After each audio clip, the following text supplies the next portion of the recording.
Hi, welcome to this lecture. In this lecture, we will study a baseline reference architecture for the rest of the course reference. So this is a reference architecture for an enterprise analytic platform, and I'm going to discuss the individual components that I have described over here.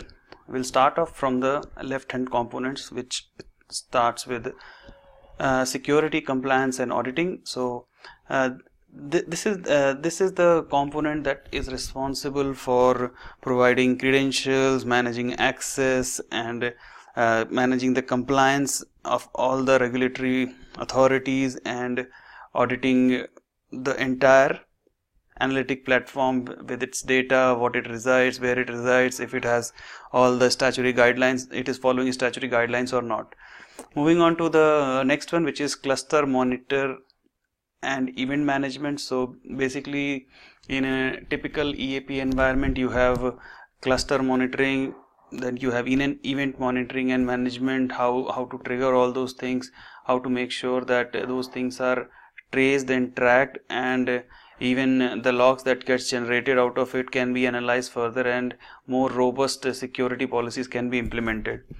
Then the backup and DR, which is I'm just given the Cloudera Manager as an example, and Linux as one of the underlying architecture component, which will enable or which enables the backup and the disaster recovery scenario.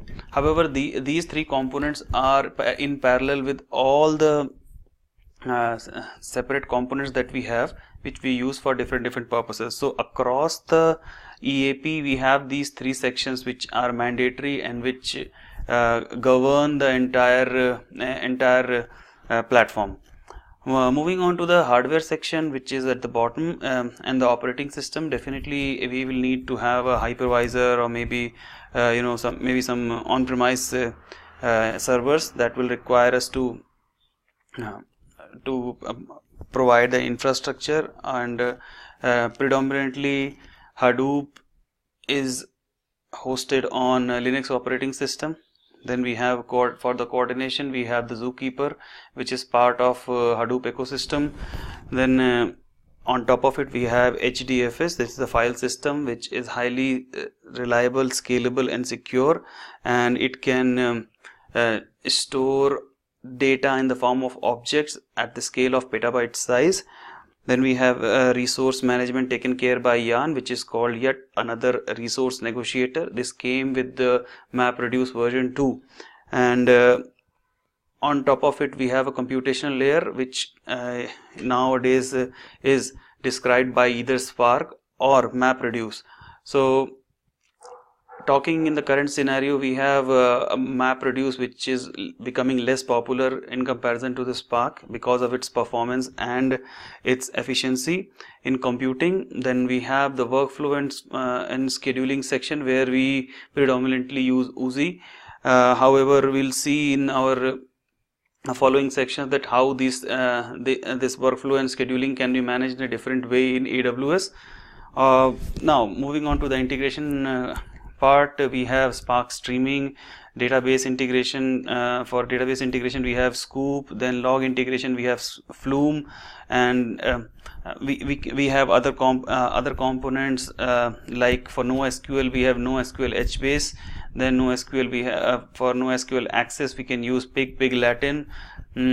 Of course, for data access, we have Hue for the user interface, and then we have SQL that we can use using Hive, the SQL queries.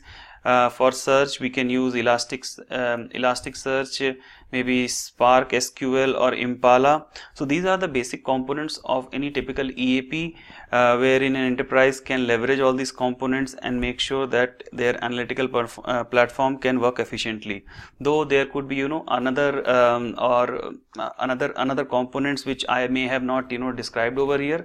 That could be because of the simple reason that those are not the predominantly used features, although we can always go ahead and see what all those components do and come back and see how it can be mapped with AWS components. So overall, with this diagram, I wanted to show that how a basic EAP platform of an enterprise work, and or how it looks like. And now looking at this particular component, component diagram, I am going to describe each and every component with respect to AWS. I will try to map all the individual components with the AWS services, and we will see how these individual components breaks down into different services of AWS, and leveraging those services, we can always build up a robust system which we can use in our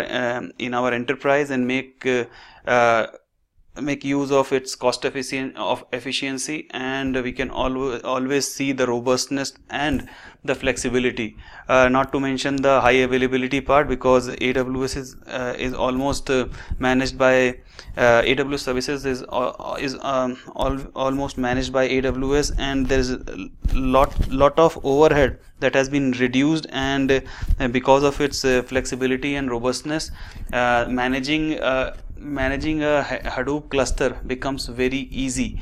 So in our next section, we'll talk more about individual components which I have described on this diagram, and I will try to map in the individual AWS services with individual components of this diagram. So hope this lecture was useful, and I will move on to the next lecture. Thanks for watching.